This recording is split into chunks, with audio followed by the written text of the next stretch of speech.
Well, we've been in the book of Ephesians, and in the book of Ephesians, he's been talking about our author Paul. This is a letter written almost 2,000 years ago to a group of Christians. He's spent the first half of the book talking about all these awesome things that God gives every single person who comes into a relationship with Jesus Christ. You get all these awesome blessings, and we've talked about these. And you can go back and listen to some of those teachings if you're joining us here in the middle of this series. But we said when we got to chapter 4, he kind of pivots into a new sort of emphasis. And he says, walk in a manner worthy of your calling. So he says, now God has given you so much. You are a different person. Now your life should reflect those changes. Walk in a manner fitting this new life that God has given you. And he circles back around to it again here in 4:17, and he says, to this I say and affirm together with the Lord that you walk no longer just as the Gentiles also walk. You're going to see the word walk a lot in this part of Ephesians. He spent the first part of the book just kind of sitting down and understanding this new identity, and now he says you need to move forward. This is how you live your life in light of these new truths, and so it's getting very practical. There's a lot of stuff for practical living here in this section. And so when he says, live your life for God, live a life that fits your calling, the first thing he talked about was living a life engaged in community, engaged with other Christians. The second thing that he talks about is he begins then to get into how spiritual growth works. He begins to talk about our mindset. Because, spiritual growth is not just a matter of become a Christian and then try to do the right thing. That's unfortunately the way a lot of people view it. No, there's a change in the way that we think. And then that change in thinking begins to play out in new actions. God has given us a new way to live. He's going to teach us how to do it. He's not just leaving us on our own to figure it out. No, he wants to teach us. He is very involved in this process of spiritual growth. But before we can move on to the new way, we're also going to need a critique of the old way. Sometimes we can get into good old day syndrome, or we can really not understand what we've been rescued from and what God has given us now. And so it gives us appreciation of what God has done for us. Some of us here tonight, I'm not assuming that everyone here is even a Christian. So it's possible that as we talk through this tonight, you may find yourself resonating with some of the things that the Scripture wrote almost 2,000 years ago. You may find it having surprising relevance for your life today and giving you insight into certain things happening in your own life. So I hope that and pray that you'll be open to God speaking to you. So the old way that he says, and when he says, you walk no longer as the Gentiles also walk. When he says Gentiles here, that just means non-Jews, right? But he's talking about people who are not Christians, all right? So he's kind of distinguishing between you guys and them. And he's saying, the way you used to walk, the way a lot of people are still walking, the way a lot of people are still living, he says there's really a 4-step process, 4-step pattern. And I'll read the first 3 steps and the rest of 17 and verse 18. We're only covering 3 verses tonight, so we'll spend a lot of time here. He actually describes 5 things. And at first it just looks like it's just 5 things listed in no particular order, but as we look a little closer, we see there is an order to these. He says, how do the Gentiles walk? He says they walk in the futility of their mind, being darkened in their understanding, excluded from the life of God, because of the ignorance that is in them, because of the hardness of their heart. You can see I've underlined the connector words. Whenever you're reading the Scripture, pay special attention to the words that connect things together. That's where a lot of the really important meaning and understanding takes place. And that's a good guide to interpreting Scripture. So we got a couple of becauses, and you can kind of see certain things come before other things in this list. He says they're excluded from the life of God. Why is that? Well, it's because of the ignorance that is in them. And why is that? It's because of the hardness of their hearts. You can see sort of the first thing in this list is actually listed last. So he says there's a decision of the will, a decision to harden the heart. And we'll go through each of these, but I'll just kind of show you the pattern here. And then he said after that results in darkening of the mind. He says because of the ignorance that is in them. And kind of the earlier points, the futility of mind, the darkened understanding. And then the third and final step, cut off from God's life, cut off from the life of God is what he says. So let's just take a look at each one of these. First of all, he says, because of the hardness of the heart. So there's a decision of the will. And if you've ever read the book of Romans, you'll see, surprisingly, this same pattern. It goes into a little bit more detail in Romans chapter 1, but this same pattern is here. He says in Romans chapter 1, it says, people suppress the truth. They know the truth about God because he's made it obvious to them. Ever since the world was created, people have seen the earth and the sky. And so there's obvious truths about God that we can see simply by looking around at the created order. You know, even someone that does not have the Bible, which is the written, revealed word of God, they can look around and they can realize someone made this. They can look into their own hearts and they can see they have a sense of right and wrong. You know, someone put that there. They can see I'm like a real personal being. I'm not just a collection of atoms. I'm not just dust. I'm not just organic matter. No, there's something more to me than just this stuff, this physical stuff. I have the ability to choose between this and that. Chemical reactions don't have choices. They always react the same way every time. You know, baking soda and vinegar, it doesn't decide, do I want to make some bubbles here? No, you put them together and it fizzes. There's a chemical reaction that you can calculate. And if our minds are just chemicals, we wouldn't have choice. And yet I know I have choice.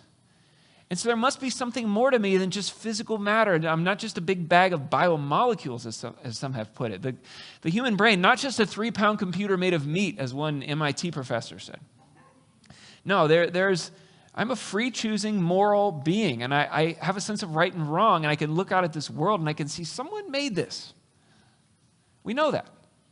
God has made it obvious to them, and yet people suppress that truth. We don't want to think about that. We want to suppress the truth about God. He goes on, he says, through everything God has made, they can clearly see his invisible qualities, his eternal power, his divine nature, so they have no excuse.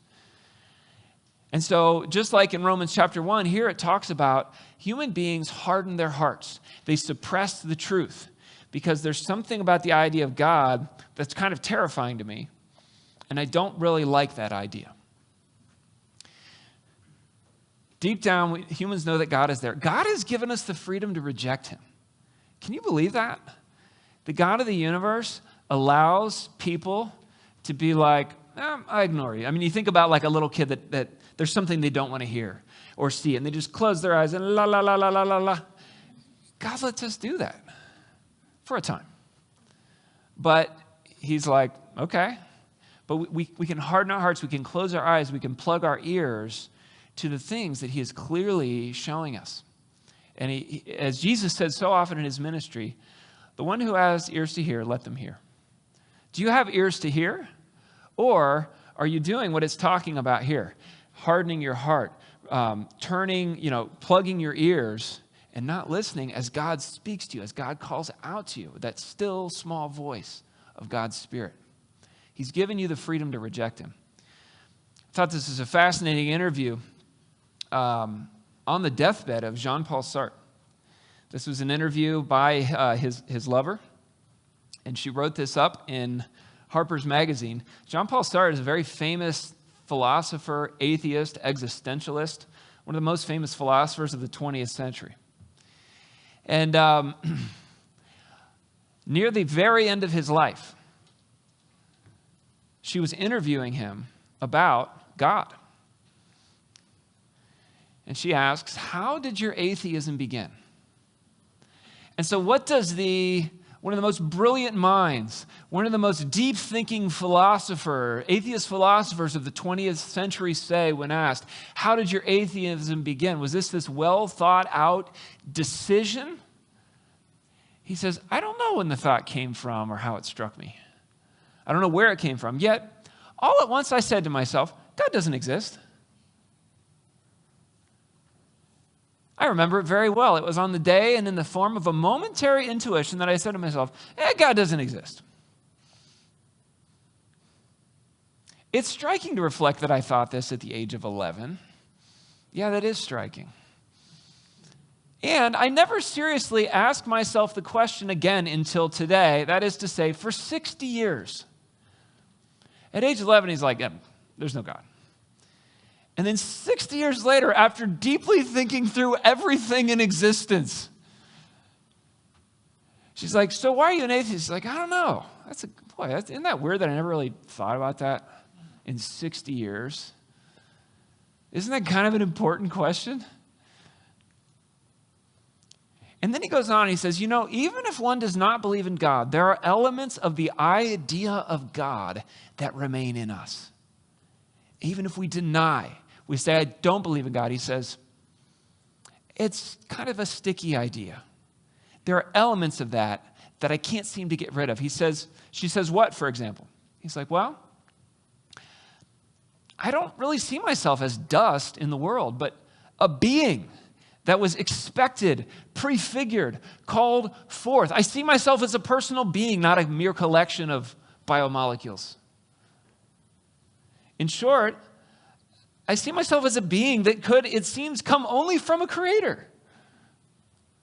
He's like, the kind of being I view myself as could only be created by a creator, even though I'm an atheist, and I have been since I was 11, even though I'm not sure why I came to that conclusion. I haven't really examined it. He says, this idea of a creating hand that created me refers me back to God. He says, I know this idea contradicts many of my other ideas. He's like, I know it's contradictory to the rest of my worldview, but it's there floating vaguely. It's a vague floating thing I can't seem to jettison. And when I think of myself, I often think rather in this way, for want of being able to think otherwise. I can't think of myself in any other way than this, even though it directly contradicts my worldview. She said, so then why don't you believe in God? Like if this is the only way that actually makes life livable, why cling to your atheism?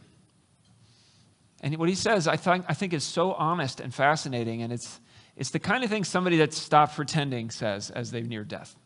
He says, well, not believing in God has strengthened my freedom for the discovery of myself, to give me what I ask of myself. And then he concludes, this life owes nothing to God. It is what I wanted it to be. That's the end of his answer. Well, I have freedom to do what I want, and my life owes nothing to God, and I can just do what I want to do, and my life is what I want it to be. That's the benefit of my atheism. I think, as I look at this, several things really stick out to me. When he made a choice, there's a decision of the will, just like it says here in Ephesians chapter 4, just like it said in Romans chapter 1, verse 19. A decision. A free choice, the power of free choice. He's demonstrating it here. Also, he couldn't give reasons for it. He had no reasons then. He hadn't revisited that choice to think it back through over those 60 long years of deeply thinking about everything and making groundbreaking philosophical writings.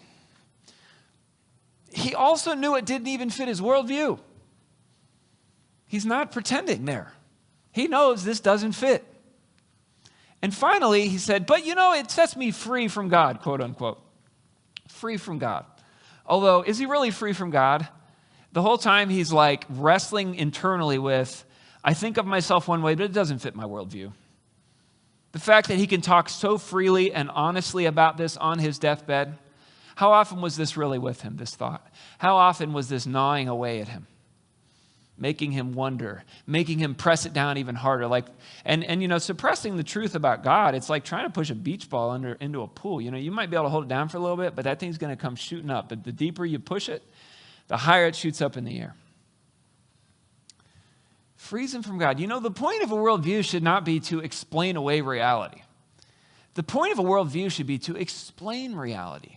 And if my worldview doesn't explain reality, if I'm saying I have a worldview and I can't stop thinking of myself in ways that directly contradict my worldview, then maybe I need a new worldview. And yet, we don't like the idea of God. And the reason why this is because we don't understand the idea of grace. We feel guilty before this God, and we wonder, what are the implications if God is really there? Because I know that I have fallen short of this standard. I know that sense of right and wrong, even in my own heart. I can't even follow that, much less his standard. If people could understand the forgiveness of God made available through Jesus, that salvation is not being a good person, but it's receiving a free gift. It's receiving the life of God. That would make all the difference. That would then suddenly, the walls could start to come down. It's like God, shows up and we just shut the door, right? We shut the garage door. We slam the door.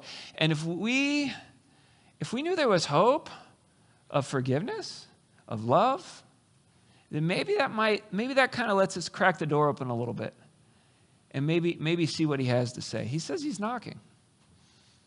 We got to let him in. But yes, there's a choice. You have a powerful choice.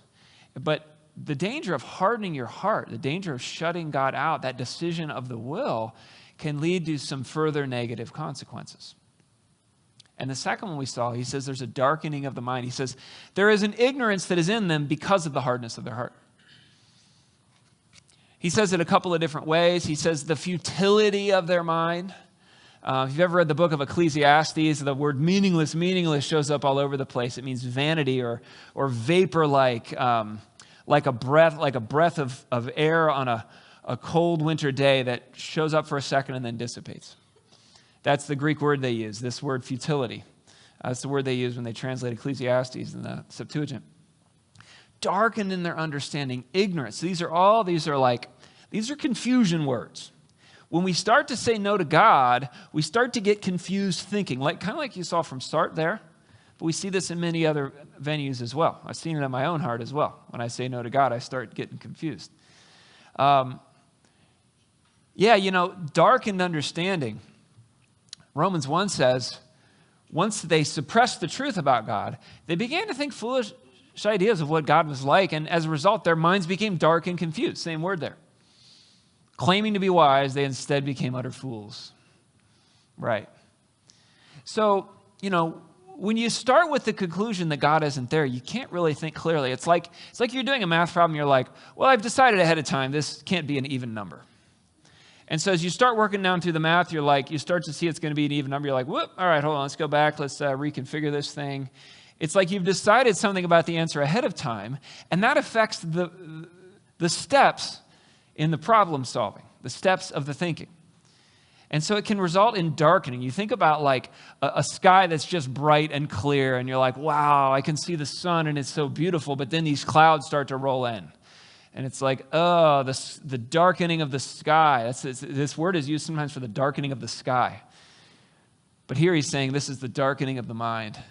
It's like the mind is clear and sunny and the birds are flying and everything is great. And then the clouds begin to roll in as we start to say, well, I know for a fact God's not there, or God's not right, or I've rejected God or his perspective before I've done any of the other calculations here. And so things just start to get confusing. In 2 Timothy 3, Paul says, these people, they're always learning but never able to come to the knowledge of the truth. Proverbs chapter 9, verse 10 says, the fear of the Lord is the beginning of wisdom, and fear not like I'm terrified, but like reverence for God. That is the starting point for wisdom. And we can learn a whole lot of other facts, but we can't put it together in wisdom unless we have a reverence for God, unless we're saying yes to God. And once we've kind of shut off the possibility of God, once we've slammed the door in his face, we don't have another reference point. So we're forced to reason outward from self. I begin to kind of look at things in relation to my own thoughts, me, what I can see around me, and I start making conclusions based on that. Let's take an example. See this little thing in the middle of the screen? What is that? I'm like, okay, I can kind of see it through the clouds. I don't know what that is. I might ask some questions. Is that thing good or evil? I don't know. Compared to what? What is good? What is evil? Is that thing big or small? Geez, I don't know. I can't even really quite tell what it is. Is it significant or not? I don't know. All right, let's see if we can get a little better view. What if we got a little bit clearer picture, though? Look, we're like, oh, yeah, there it is. Okay, now it's all clear, right? Or is it? Let's draw a circle around the whole thing and ask the same questions. Is that good or evil? Geez, I don't know. Says who? Is it big or small? Well, I mean, it's big compared to some things. These buildings would be pretty small compared to other things, like the Milky Way. Pretty big compared to a grasshopper. Is this significant or not? I don't know. I mean, if everything on this planet, including the human race, is eventually just going to go extinct when our sun burns out, then what does any of it really matter? It's all headed to the same spot. I improve the human race for a little while, cure a disease. Well, another disease is going to come along, and in the end, the human race ain't going to make it. We're going out of business. Yeah, we see without an infinite reference point, we can't answer the most basic questions about life. I might just decide the answer to some of these things, but you might decide them differently. And who's to say that I'm right and you're wrong? Who's to say that either of us are right? We're left groping for answers. We're left groping in the darkness, kind of making our way through the fog, through the dark clouds, trying to figure out which end is up. What does it all mean? I'm searching for purpose. I'm searching for meaning. Do you ever feel that way? What is it all about? I want happiness. I want significance. I want purpose. But how do I find it? How do I find it? And as this darkness, as the clouds roll in, as the confusion sets in, because we don't have an infinite reference point, someone standing outside of the system, it says that we are cut off from the life of God, excluded from the life of God because of this ignorance. We're missing out. We're missing out. Romans 1 puts it this way. It says, so God abandoned them. This is one of the surprising things about God. We're like, God, stay out of my life. And God's like, all right, have it your way. Your will be done. See how that goes. Has God ever done that to you? God has done that to me. Is God doing this to you now? And it's an amazing amount of freedom that he gives us. It's an amazing amount of freedom. He doesn't want to force us to be in a relationship with him against our will. You know, Jesus said, I came that they might have life and have it abundantly. Here it says, but if you harden your heart against God, if you push him away, then you're cut off from the life of God. Cut off from the life of God. Yeah, Jesus came to give you that abundant life. Are you willing to receive it from him? That is the question. He's offering you life. Think about a plant without water. This is why I don't do too well with plants. I get them and I forget to water them, and I'm not sure, are they supposed to be in the sun or in the shade? And then some of my plants have started looking pretty pitiful. Some have died altogether. But then lo and behold, I hand them off to a friend who knows how to do plants. And they start, watering it, and they put it in the right temperature and the right, they put this fertilizer thingies into it. And all of a sudden that plant, where before it was just cut off from the life, okay, because I was in charge, it's now flourishing. It's looking good. That's what it can be like. We come to Christ, and all of a sudden it's like we start getting what we were designed for, a relationship with God. And then the things that God has made all kinds of cool things in this world. When we put them at the center, they're not fulfilling. We make them our gods. We take a good thing, we make it a God thing. That's bad. But if we put God at the center, then the other things he has made, they can be arranged around it, and we can actually enjoy them. Or think about like the best party ever. Like imagine you're living in this apartment, and then the apartment next door completely soundproofed, and you have no idea, but it's like the greatest party in the world happening over there. It's the funnest. All your desires are there. Your soulmate is there. Your future best friends are there. Wealth is there. Everything you would want is there. And yet here you are just sitting there all alone, a loser in your apartment, and you're missing out on the life that's right next door. And God says, come on to the party. Come on in. I came that they may have life and have it abundantly, Jesus said. You're missing out, and you don't even know you're missing out. How many more years do you want to spend not at the party before finally going in? Or you think about a power cord. It's like imagine like you're living your whole life. And your whole life, you've just had this cord just kind of coming out of your side of your rib there, right? It's just dangling. And your whole life, you're like, man, what is this thing for? And you're like, it's probably nothing. And you're like, I can't help but think this extension cord coming out of my rib cage, I can't help but think that that's like made for something. That's there for a purpose. And what's happening is, Jesus comes along and he's like, just plug it in right here. And you're like all of a sudden this power is surging through you. This life is surging through you. That's what he's offering. He's offering you this. It's like you've carried a cell phone around your whole life strapped to your hand. And you're like, man, I wonder what this is for. And then one day it's like, it kicks on and you can begin to communicate with the God of the universe. You're like, why did I walk around for so long before connecting to God, before experiencing this life that Jesus promises? I came that they may have life and have it abundantly. Are you experiencing the life of God, and is it in abundance? And if the answer is no to either of those questions, you are settling for less than what God wants from you. And the answer why may be found here in Ephesians chapter 4.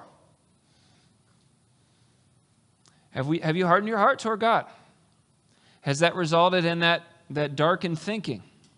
Is that cutting you off from the life of God? Paul says this is how the non-Christian world lives, but unfortunately even Christians can kind of practically live this way. Just because you become a Christian doesn't mean you're not going to go down this path. Otherwise, why is Paul urging them not to walk that way? He says, don't walk that way anymore. I urge you. I urge you, and I'm pleading with you here. Walk this other way. It's way better. It's way better. A God-shaped hole. Philosophers have talked about this. Christian philosophers have talked about this, that we spend our lives aching for something. We're missing something. That something is God. It's a someone. There's a hole that we try to plug all sorts of other things into, but God is the only one that fits in there. And then number 4, he says, and they, having become callous, have given themselves over to sensuality for the practice of every kind of impurity with greediness. And so the 4th step in this pattern, hardening of the heart, that's a decision of the will, the darkening of the understanding, the exclusion from the life of God, then results in a callousness and a self-indulgence. What is he talking about here? Well, we feel empty. We feel empty. We are cut off from our Creator who loves us. We're designed for the love that only He can give. And so we try to fill that hole with whatever we can, that God-shaped hole. And our methods, because that's not the thing that goes in that God-shaped hole, can cause pain. They can actually leave us more depressed. Maybe we have a temporary surge of elation, and then it immediately begins to fade, and we need more and more and more. We put our hope in people, and we get that temporary surge, and then the people let us down. And we decide, I'm not going to let people hurt me anymore. And so these calluses start to build up.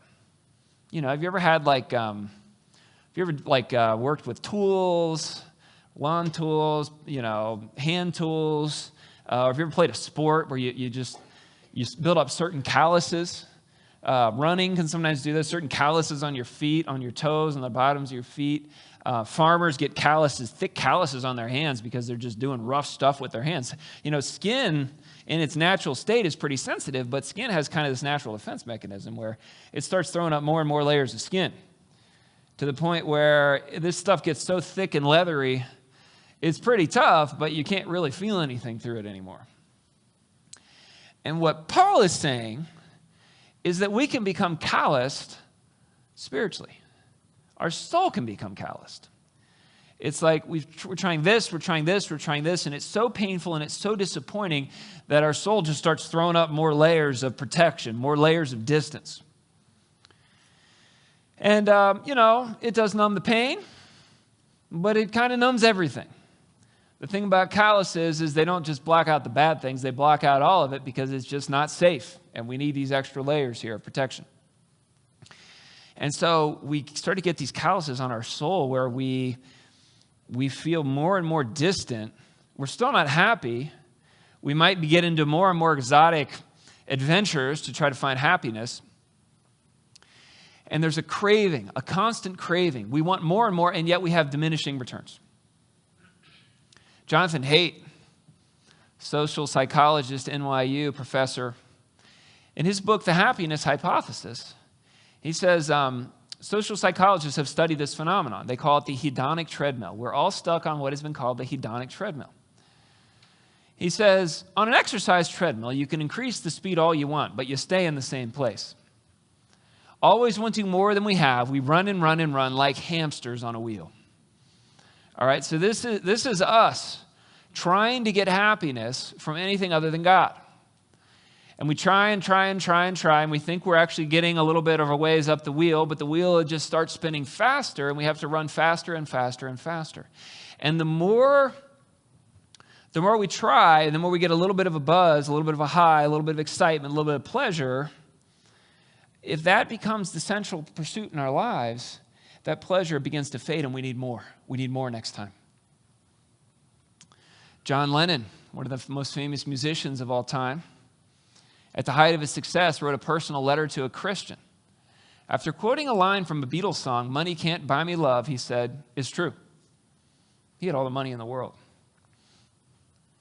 He says, "The point is this, I want happiness. I don't want to keep on with drugs. Explain to me what Christianity can do for me. Is it phony? Can he love me? I want out of hell." So much fame, so much accomplishments, so much money, any pleasure, any possessions that money can purchase. And he says, I want out of hell. This money isn't doing it for me. C.S. Lewis writes in Mere Christianity, most people, if they really learn how to look into their own hearts, would know they want something that cannot be had in this world. There are all sorts of things in this world that offer to give it to you, but they never keep their promise. They never keep their promise. Something has evaded us. And some of us are like, well, I'm still young and I'm sure I'll get it eventually.